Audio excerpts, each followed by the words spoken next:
I have been covering a variety of ETFs for maximizing dividend income or maximizing growth, but with an emphasis on hidden gems that are yet to be discovered by majority of investors. And there is a unique ETF on the scene that has completely changed the way investors are able to generate income from their portfolios. Over the past year, it has gained significant momentum from both income and growth investors.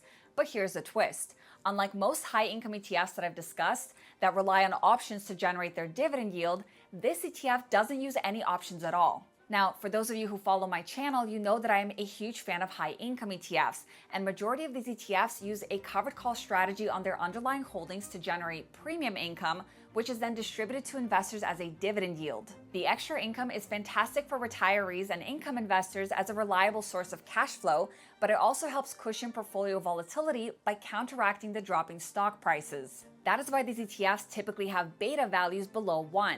And for those who don't know, beta measures a fund's volatility relative to the overall market, with a beta of 1 representing the volatility of the S&P 500.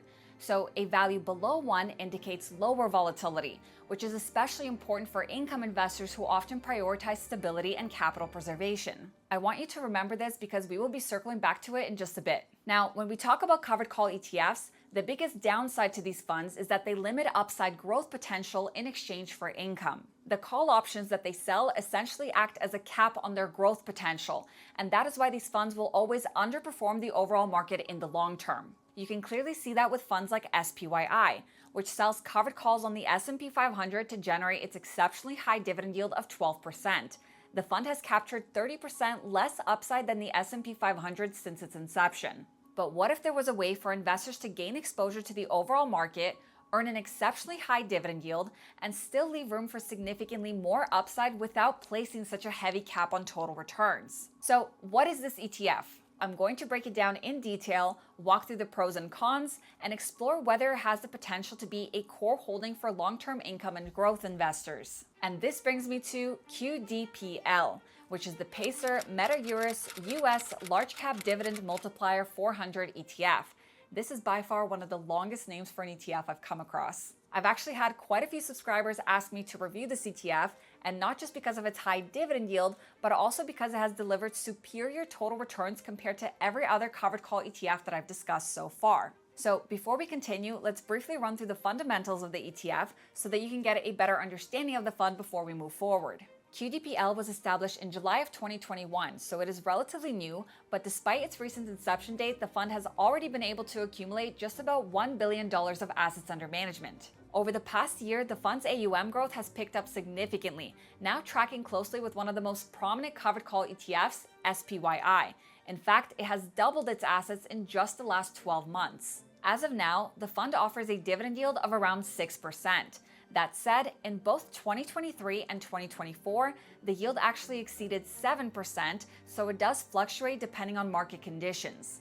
Even so, a 6% yield is still a very attractive figure, especially for investors looking to benefit from both growth and income. And right away, this tells me that the fund experiences significantly more capital appreciation compared to other high-income ETFs like SPYI. When you look at its price return, which excludes its dividend distribution, you can clearly see how much more the fund is able to appreciate in value. If we were to use SPYI's inception date, then QDPL has returned 40% as opposed to 7% in capital appreciation. Now, when you look at its total returns, which includes the dividend distributions, you see that the fund significantly outperforms, returning around 74%, about 5% behind the S&P 500. Now, when you look at the fund's holding breakdown, you see that it holds all the same stocks within the S&P 500, but you see no option contracts in its holdings at all. So how is it able to generate such a high yield? Well, this is where we get into how the fund actually works, and I have to say, it's very interesting. When you look at the fund's description, it states that it aims to deliver a 400% distribution over the S&P 500's dividend yield, using a mix of treasury bonds and something called dividend futures. In simple terms, the fund's objective is to provide 4 times the yield of the S&P 500 in exchange for slightly reduced participation in price appreciation. So if the S&P 500 is yielding around 1.5%, this fund would target a yield closer to 6%. So now, what are dividend futures? I know it sounds complicated, but it's actually very simple. And if you guys want access to these amazing tools along with in-depth fund analysis, market insights, ETF breakdowns, and more, then I highly suggest to sign up with Seeking Alpha. You guys can use my link to get $30 off their annual premium plan.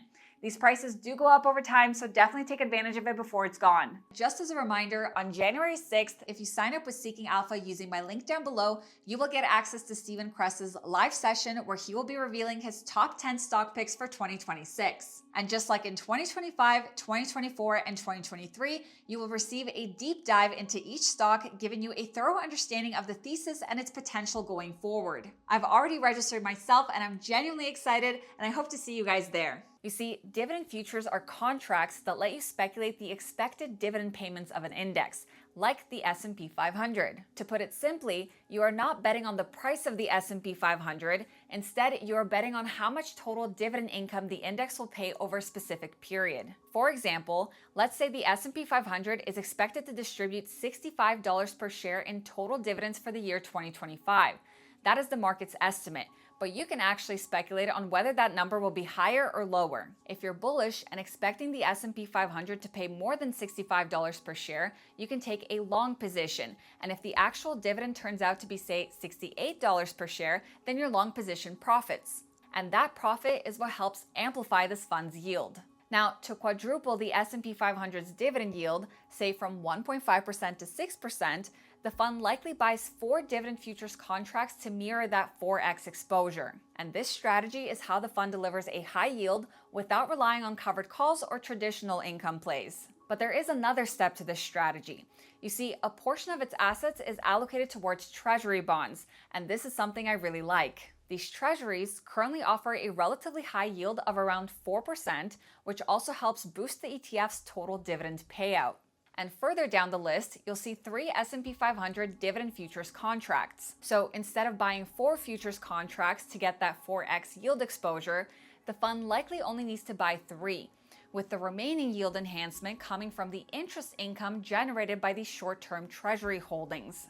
It's a smart structure to combine stable government-backed income with strategic yield amplification through dividend futures. When you look at the fund's strategy chart, you see everything broken down in detail.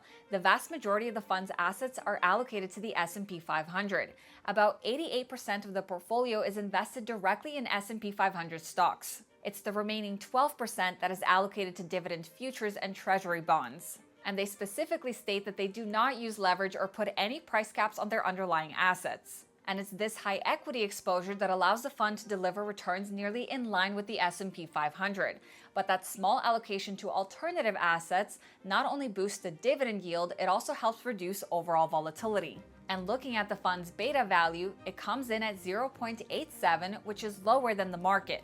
That said, its beta value is slightly higher than a fund like SPYI, which currently has a beta of 0.77. However, that makes sense because this fund captures more upside growth, and in exchange, it showcases more volatility. So with QDPL, you are essentially getting an alternative way to invest in the S&P 500, but with slightly lower volatility and the opportunity to earn a relatively strong dividend yield that sometimes reaches up to 7%.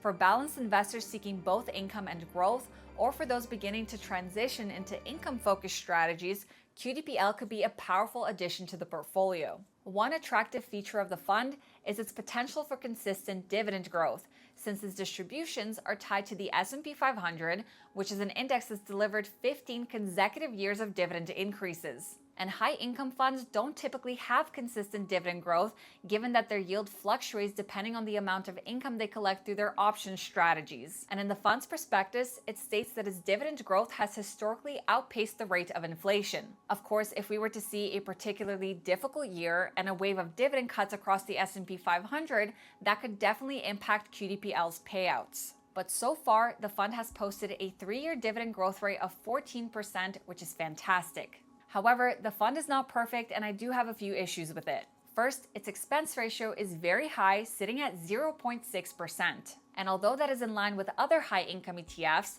given that the fund's yield is only at around 6%, you are giving up 10% of that at the end of the day. That is a lot more relative to the 0.6% expense ratio of SPYI that yields you over 12%. But remember, at the end of the day, the total returns you see here on the chart already includes the expense ratio.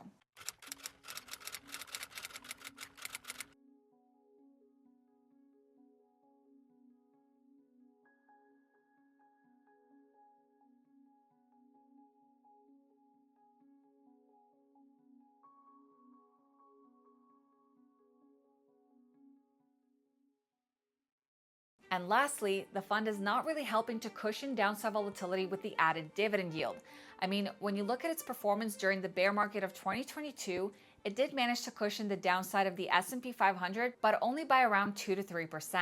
So it's not really a risk management instrument, it is only there to boost your income. But when you look at it overall, you're cushioning your downside by a little bit and you're missing out a little bit on the upside. So the trade-off is justified. Now, given that a large chunk of the fund is allocated towards short-term treasuries, once we do see interest rate cuts, the yield on these assets will drop as well. So that might put some downward pressure on the fund's dividend yield. However, the fund managers would likely purchase more futures contracts to compensate for the drop in yield. But overall, it's really interesting to see a high-income fund that does not use any options to generate its dividend yield. Investors could definitely use this as a core holding instead of the S&P 500, strictly to boost their portfolio's dividends. And that is all for this one. If you haven't yet, make sure you subscribe to my channel and hit that thumbs up button for the YouTube algorithm. Thank you guys so much for watching, and I will see you in my next one. Bye! This video is for educational and entertainment purposes only and is not financial, investment, tax, or legal advice. Discussions of ETFs, investing strategies, market updates, or specific funds are general, not tailored to your financial situation, and should not be relied upon for decision making. Investing involves significant risks, including total loss of principal, and past performance does not guarantee future results. I am not a registered financial advisor. My content reflects personal research and publicly available information. I may earn affiliate commissions from mentioned products or links disclosed per FTC guidelines, but these do not influence my opinions. Always consult a licensed financial professional and verify information independently. By watching this, you agree I am not liable for any losses or consequences from your actions. International viewers should consult